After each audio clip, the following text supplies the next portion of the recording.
Imagine being locked out of your own bedroom every night with no explanation, no warning, and hearing strange whispers behind the door. That's exactly what happened to me. What I discovered when I finally took a closer look changed everything, and nothing would ever feel the same again. Before we continue, let me ask you this. Have you ever felt something was wrong but had no proof? That quiet fear can be terrifying. Before the story goes on, please comment where you're watching from. I love seeing our community grow, and if you enjoy suspenseful, emotional stories like this, don't forget to like the video and subscribe for more interesting stories. Now, let's continue. The door was locked.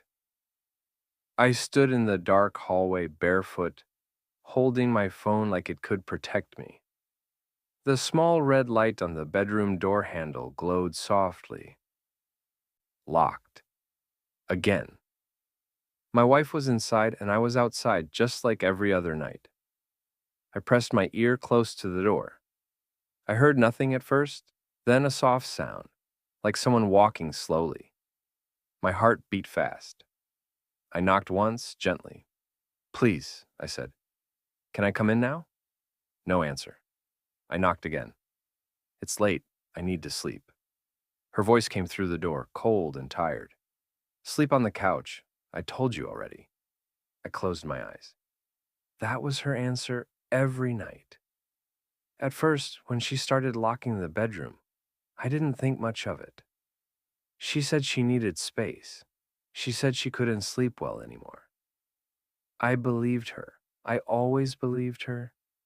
We were married for many years. Trust was supposed to be easy. But nights like this made my chest hurt. I walked back to the living room and sat on the couch. The cushions were thin.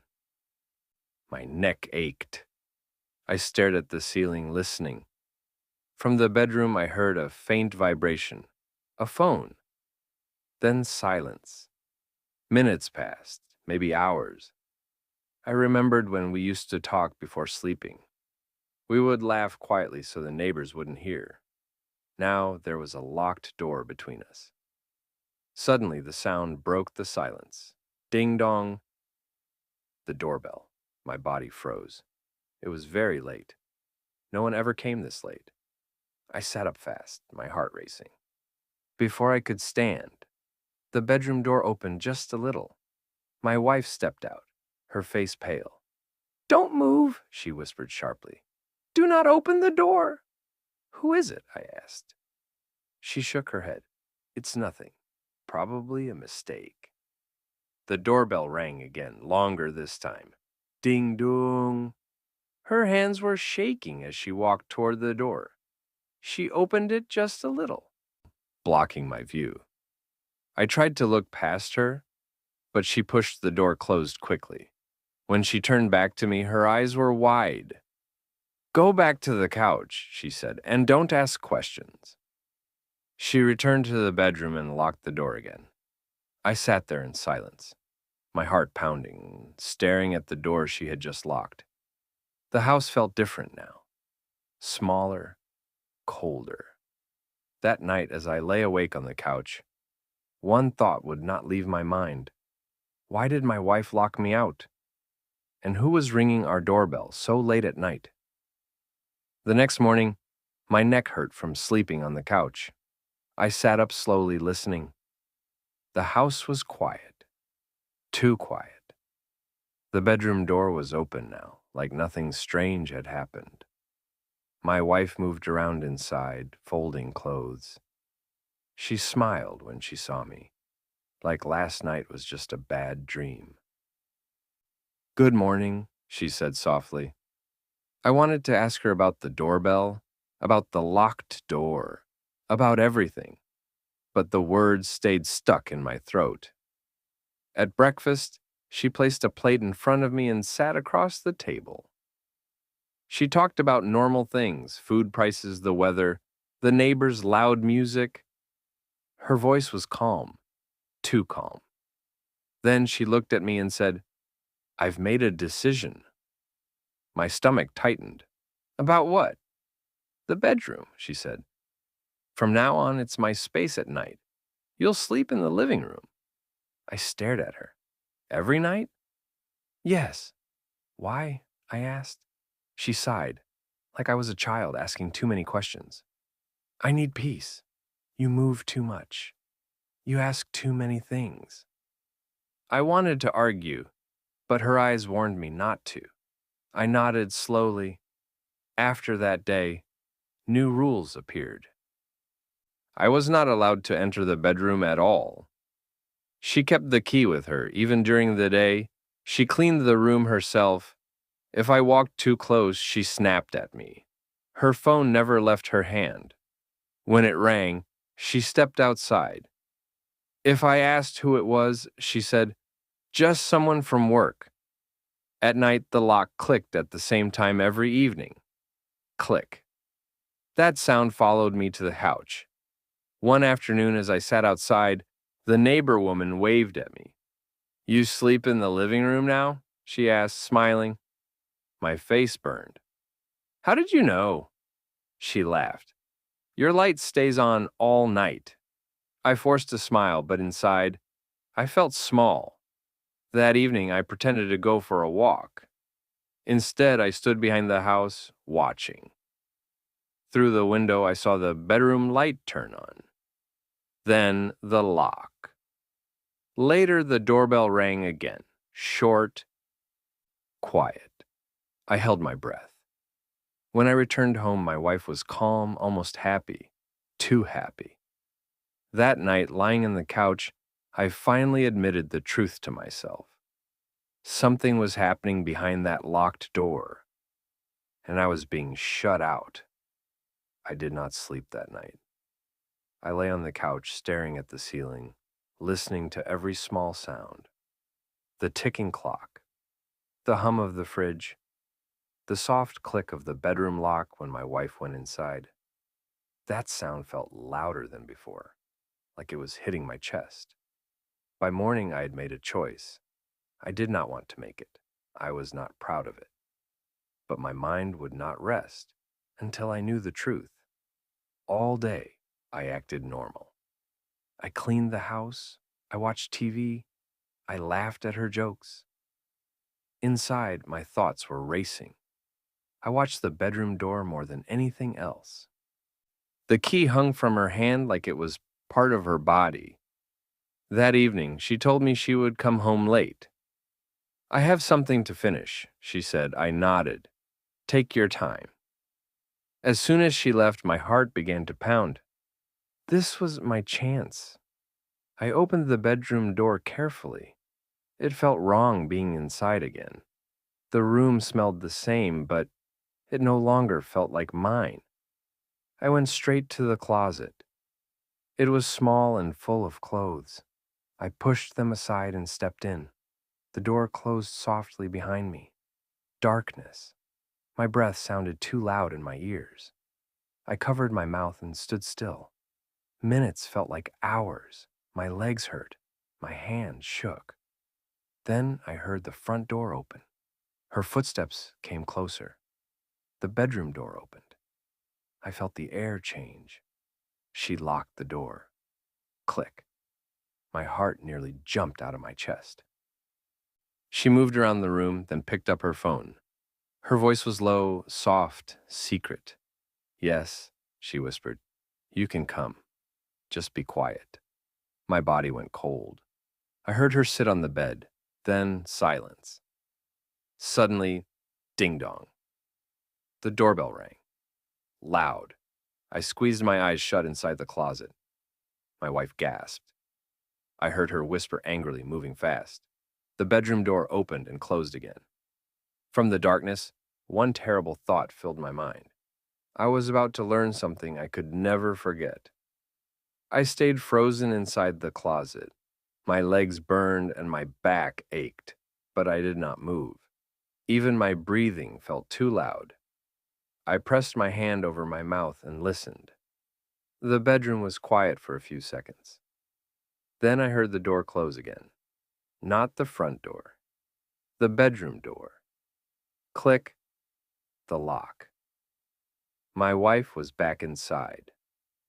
She walked slowly, like she was afraid the floor might speak. I could hear her breathing. It was fast and uneven. She whispered something I could not fully hear.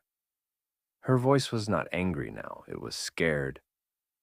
Then I heard something that made my blood turn cold. Another breath. Not mine. Not hers. Someone else was in the room.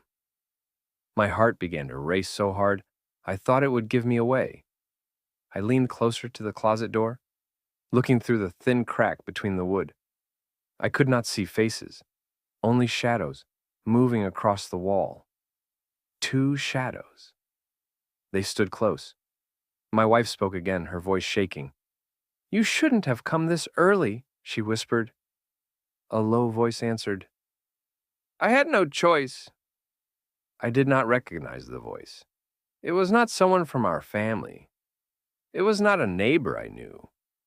Hearing it inside my bedroom felt wrong, like my world had cracked. I felt dizzy. My hands were wet with sweat. I wanted to burst out of the closet and scream. I wanted to ask why. I wanted answers. But fear held me still. The bed creaked as someone sat down. I heard fabric move. The air felt heavy, like it was pressing down on my chest. Then, ding dong! The doorbell rang again, louder than before.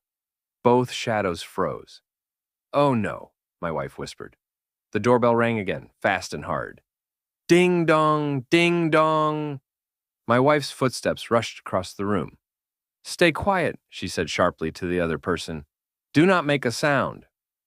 I watched her shadow move toward the door. She stopped, listening. The knocking started. Knock, knock, knock. A man's voice came from outside. I could not hear the words clearly, but the tone was firm, demanding. My wife whispered back, her voice breaking, "Please, not now." I felt my knees weaken. There were too many secrets in one small room. Too many lies pressing against me from every side. She moved back into the room, breathing hard. I heard her lean against the wall. For a moment, no one spoke. Then the other voice inside the room spoke again, lower this time. "You told me this would be safe." "I thought it was," she answered. "Something has changed." The knocking came again, louder, angry. My heart felt like it would tear apart my chest. I had never felt so small. This was my home, my room, my life. And yet, I was hidden like I did not belong. I looked around the closet at the clothes we once shared, hanging quietly like they knew the truth before I did. The doorbell rang again, long and sharp. Ding dong. My wife covered her face and whispered my name. Hearing my name almost made me cry. She was thinking about me. Or maybe she was afraid I would wake up and come to the door. She did not know I was already there, watching, listening, breaking. The stranger inside the room shifted his feet. The sound was soft, but to me it was loud as thunder. I realized something then. The locked door was not just about keeping me out. It was about keeping this hidden, all of it. The knocking stopped. Silence filled the house.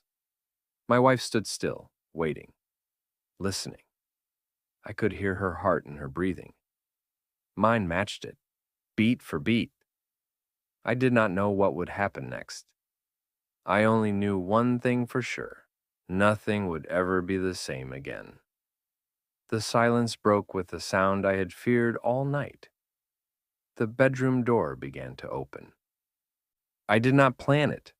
My body moved on its own. I pushed the closet door gently, just enough to step out. The room froze. My wife turned slowly. Her face went white. The other person stepped back, shocked, like he had seen a ghost. No one spoke. Then, ding dong! The doorbell rang again, long and loud, filling the house. My wife whispered my name. Her voice was weak. You weren't supposed to see this. I looked around the room. My room. The bed was messy. The air felt thick. My chest burned, but I stayed calm. I wanted the truth more than anger now. Who is he? I asked. The man did not look at me. He stared at the floor. My wife's eyes filled with tears. It's not what you think, she said quickly. I shook my head. It's exactly what I think. You locked me out. You lied. You hid him here. The doorbell rang again. This time, there was knocking too. Hard. Serious. My wife panicked. Please, she said. Just wait. No more waiting, I said. I walked past them, straight to the front door. My hands were steady now. When I opened it, a man stood there holding papers. He looked surprised to see me. Sir, he said, I've been trying to reach your wife. My wife rushed forward. Please, not here. But it was too late. The man spoke calmly. I'm here because of a report. There have been repeated late-night visits, complaints from neighbors, and concerns about what's happening in this house. The neighbor woman stood behind him, watching quietly. Everything crashed together in that moment. The lies, the locks, the doorbell, the whispers. My wife broke down. She fell to the chair and cried. I was scared, she said. I didn't know how to tell you. I looked at her, my heart heavy. Tell me what? She wiped her face. I made a mistake, a big one.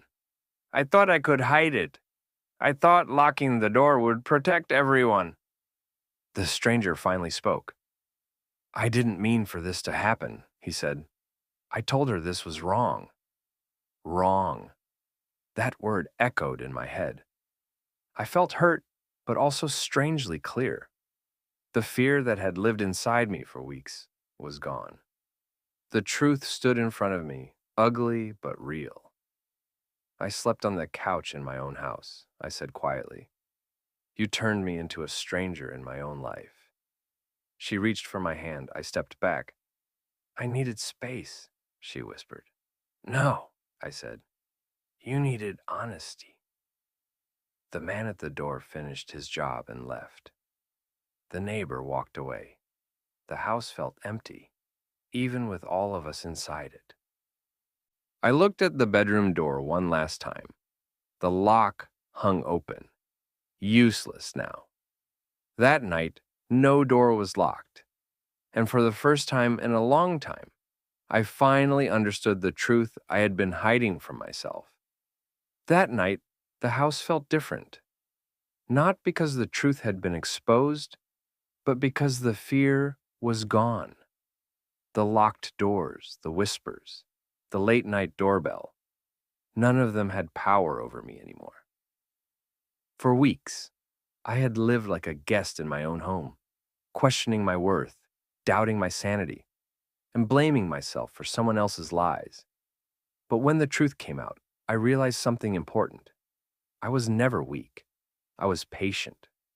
And patience is not the same as weakness. I did not shout. I did not fight. I did not beg for explanations that were already too late. Instead, I chose silence, the kind that comes with understanding. Some people think revenge means hurting the person who hurt you. But real revenge is growth. It is waking up one day and realizing you no longer need answers from someone who chose to deceive you. The next morning, I packed a small bag. I looked around the house one last time. Every corner held memories, some happy, some painful. I did not hate those memories. I thanked them for teaching me who I was and what I deserved. Then, I walked out with my head held high, leaving behind the locks, the lies, and the version of myself that accepted less than respect. From that day on, I rebuilt my life slowly. I learned to trust my instincts again. I learned that love should never make you feel small, afraid, or unwanted. And most importantly, I learned that staying in a broken place is more painful than starting over. If you are watching this and you feel locked out of your own life, emotionally, mentally, or physically, know this: the truth will always come out. And when it does, it can either destroy you or set you free. The choice is yours. For me, it set me free. Thank you so much for watching this story until the end. If it touched your heart or made you think, please like this video, comment your thoughts below, and subscribe for more powerful and interesting revenge stories just like this one. Your support helps us bring more stories that inspire strength, awareness, and self-respect. Until next time, remember, never ignore the signs, never accept lies, and never forget your worth.